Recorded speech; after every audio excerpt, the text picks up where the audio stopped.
If you drive on a motorway in this country regularly, the camera network watching you has quietly become smarter, wider, and far less forgiving than most drivers realize. No big press conference, no flashing warning as you pass under a gantry, just a growing web of cameras that are now catching things they simply couldn't catch a few years ago. Let's get straight into exactly what's changed, how these systems actually work, and where drivers are getting caught out without ever knowing they broke a rule. Start with the camera type causing the most confusion right now, because it's completely different from the yellow box everyone grew up recognizing. On smart motorways, the cameras aren't the old fixed GATSO units anymore. They're gray, small, mounted on the side of the gantry rather than hanging overhead, and they're called HADECS 3. Here's the part that catches people out. These cameras are directly wired into the overhead variable speed limit signs. The moment the sign changes from 70 down to 50 because of congestion or an incident ahead, the camera updates its enforcement threshold automatically, in real time, with no human involved. There's no grace period built in either, not the small buffer some fixed cameras traditionally allowed. Whatever speed is showing on that gantry is the speed being enforced, from the second it changes. And here's the detail that genuinely surprises most drivers when they hear it for the first time. Even when the gantry sign is blank, showing no reduced limit at all, on a lot of these smart motorway stretches the camera is still live, still enforcing the standard 70-mile-an-hour limit. People assume a blank sign means the cameras are switched off. They're not. Treat every gantry on a smart motorway as active, all the time, whether there's a number showing or not, because that assumption is exactly what's landing people a fine they never saw coming. Now let's talk about the red X, because this is the single most consequential motorway rule most drivers underestimate. If a lane is closed with a red X displayed above it, that is not advisory. It's not a suggestion to move over when convenient. It's a full, legal instruction with the same weight as a red traffic light. Ignore it, even briefly, even just to undertake a slow lorry for a few seconds, and the penalty is 100 pounds and 6 points, enforced completely automatically, 24 hours a day, 7 days a week, with no officer needing to see it happen. 6 points might not sound catastrophic if you've held your license for 20 years, but if you're a newly qualified driver within your first 2 years, 6 points doesn't just cost you money, it revokes your license outright. No court appearance required, no warning letter first. One moment of impatience around a red X can end a new driver's ability to drive completely. So why is the red X there in the first place? And why has the automatic detection behind it gotten so much better recently? A big part of the answer is stopped vehicle detection technology, which has been rolled out much more widely across the smart motorway network. These systems use radar built into the road infrastructure itself to automatically spot a vehicle that stopped in a live running lane, often within seconds of it happening, rather than waiting for a control room operator to notice on camera or for another driver to phone it in. The moment a stopped vehicle is detected, the system can trigger a red X above that lane automatically, closing it before the next car comes round the bend at 70. It's a genuinely useful safety feature, but it also means lane closures are appearing faster and more frequently than they used to, which means more chances for a driver who isn't paying attention to that specific gantry to end up in a closed lane without realizing the sign changed only moments earlier. Let's talk about emergency refuge areas next, because if you do break down, knowing exactly what these look like matters more on these newer sections than it used to. On all lane-running motorways, the ones with no permanent hard shoulder, these refuge areas are marked out with distinctive orange surfacing and a blue sign showing an SOS telephone symbol. They're now spaced roughly every 1 to 1.6 miles on upgraded sections, tighter than the older spacing of around 1.5 miles that was standard for years. As you approach one, you'll often see countdown signs at 300 meters, 200 meters, and 100 meters, letting you know exactly how far you've got to travel if you're struggling with a fault. If you genuinely cannot reach one, the guidance hasn't changed. Get as far left as physically possible, hazard lights on immediately, and if it's safe to do so, exit through the passenger side door rather than stepping directly into a live lane. Now, away from smart motorways specifically, average speed camera coverage has expanded significantly this year, and this is where a lot of drivers are getting genuinely surprised. These are the yellow ANPR-based cameras that don't care how fast you're going at any single point. They care about your average speed across an entire stretch. 2 cameras, a known distance apart, timing exactly how long you took to cover that ground. You can slow right down the moment you spot the second camera, and it makes zero difference. because the calculation is already locked in from the moment you pass the first one. What's changed recently is where these are being deployed.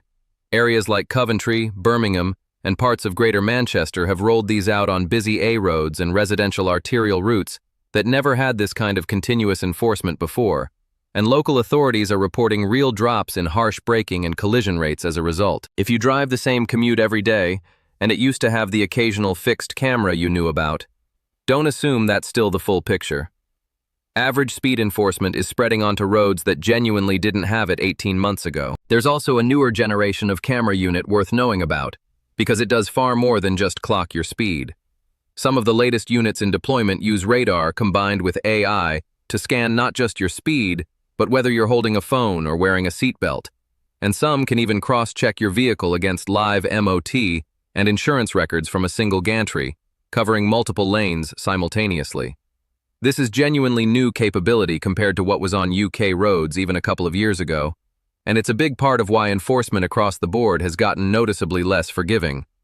A single unit can now catch several different offenses from the same pass, where previously it would have taken separate systems to catch each one individually. I do want to give you a piece of good news buried in all of this, because it's a fair and important story. Investigations earlier this year found that some variable speed camera systems had, in a small number of cases, recorded infringements during brief periods when the overhead signage wasn't correctly displaying the enforceable limit. That's a genuine technical fault, not driver error, and the response to it has actually been handled properly. Drivers who were wrongly issued penalties in those specific cases are receiving refunds, and where points had already been added, those are being removed. The government's own transport minister was public about it, saying trust in these systems depends on anomalies being resolved transparently. It's worth knowing that if you ever do get a penalty notice you genuinely believe was issued in error, there is a formal challenge process, and calibration and signage compliance are legitimate grounds to query it, rather than something you have to simply accept. On the subject of challenging a penalty more broadly, it's worth knowing your actual rights here, because most drivers assume a camera fine is unarguable once it lands. It isn't automatically.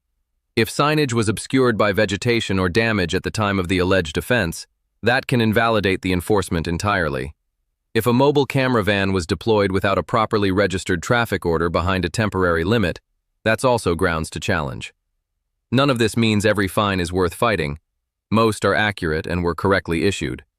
But if something about the circumstances genuinely didn't add up, you're not obligated to simply pay and move on without asking questions first. It's also worth understanding the difference between the various camera types you'll actually encounter, because they're not all doing the same job, and knowing which one you're looking at tells you a lot about how it behaves. A fixed Gatso or Truvello camera enforces a single static limit at one specific point, and typically flashes when triggered, which is at least some visual confirmation something happened. HADECS 3 units, by contrast, don't flash at all in the way older cameras do, which is part of why so many drivers have no idea they've been caught until the letter arrives. ANPR cameras used for average speed enforcement are doing something different again, simply logging your plate and a timestamp at each point, rather than measuring instantaneous speed at all, with the offense only calculated afterwards from the two readings combined. And then there's the plain CCTV monitoring cameras that regional control centers use purely to watch traffic flow and spot incidents, which aren't enforcement cameras at all and don't generate penalties on their own. Mixing these up is common, and it's part of why so much confusion and misinformation circulates about what's actually watching you and why. There's a broader shift happening behind all of this too, worth understanding if you want the full picture rather than just the individual rule changes. Local authorities have increasingly leaned on community reporting schemes alongside the formal camera network, with volunteer-run initiatives feeding data on problem locations back to police and councils. That's part of why some average speed corridors have appeared on roads that wouldn't have made it onto a national priority list through collision statistics alone, residents flagging a genuine local problem and enforcement following shortly after. If you've noticed new cameras appearing on a road near you that never struck you as a particularly dangerous stretch, this is often the explanation. It's not always about headline collision numbers. Sometimes it's about a community pushing for it after years of near misses nobody officially logged. Mobile phone detection has also become part of this wider enforcement picture, and it's worth mentioning here because it often gets deployed alongside motorway and A-road speed enforcement, rather than as a separate standalone system. These cameras use infrared and AI recognition, specifically trained to spot a driver holding a handheld device, with a trained reviewer checking the image before anything is issued. They're currently active at multiple locations across England and Wales, and the penalty remains £200 and 6 points, which for a new driver within 2 years of passing their test means the same automatic revocation risk as the red X violation we covered earlier.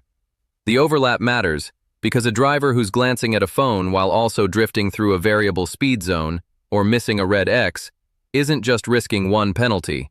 They're increasing the odds of triggering several different systems within the same short stretch of road. Let's bring this together into something practical, because I don't want you finishing this video with a vague sense of anxiety and no actual plan. Every gantry sign on a smart motorway should be treated as potentially live, blank or not, because a portion of these cameras enforce the national limit by default, even with nothing displayed.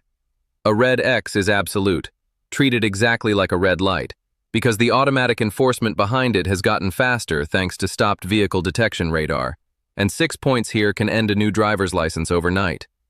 If you're commuting on roads that used to feel camera-free, particularly urban A roads and residential routes in cities that have expanded their networks this year, assume that's changed rather than assuming it hasn't. And if you genuinely believe a fine was issued incorrectly, know that a formal challenge process exists and has actually worked for other drivers this year when the fault was on the system's end, not yours. None of this is designed to make you afraid to drive on a motorway. The technology behind all of this exists because stopped vehicles in live lanes and undetected speeding have real, measurable safety consequences, and the data genuinely does show improvements in areas where this coverage has expanded. But the margin for a driver who's mentally checked out on a familiar route has shrunk considerably compared to even a couple of years ago. The pattern with almost every change we've covered today is identical to what we see across nearly every DVLA and road safety update this year. No dramatic national headline, no letter warning you in advance. The capability simply got better in the background, and enforcement caught up quietly with it. So here's what I'd actually do after watching this. Next time you're on a smart motorway, actually look at the gantry signs rather than driving on autopilot, because a blank sign doesn't necessarily mean no enforcement. If you commute through a city that's expanded its average speed network this year, assume your usual route may now be covered even if it wasn't before. And if you ever do get a penalty notice that genuinely doesn't add up, know that the challenge process exists rather than assuming there's no point trying. If this cleared up how these systems actually work behind the scenes, hit subscribe, because this network keeps expanding through the rest of the year, and I'll be covering every meaningful update as it lands. Stay safe out there, and I'll see you in the next one.